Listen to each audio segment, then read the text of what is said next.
தமிழ்நாட்டில் 2026 சட்டமன்ற தேர்தலுக்கான வாக்குப்பதிவு ஏப்ரல் 23ஆம் தேதி நடைபெறுகிறது. இதைத் தொடர்ந்து மே 4ஆம் தேதி தேர்தல் முடிவுகள் அறிவிக்கப்படுகிறது. இந்நிலையில் சட்டமன்ற தேர்தல் நடைபெறும் நாளான ஏப்ரல் 23ஆம் தேதி பொது விடுமுறை அறிவித்து அரசாணை வெளியிட்டுள்ளது.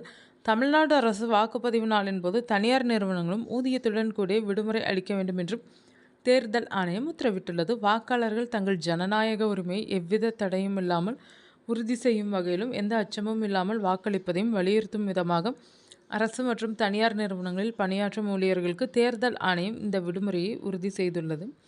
இந்த உத்தரவை மீறி செயல்படும் நிறுவனங்கள் மீது தொழிலாளர் நலத்துறை மூலம் கடும் நடவடிக்கை எடுக்கப்படும் என்றும் தேர்தல் ஆணையம் எச்சரிக்கை விடுத்துள்ளது.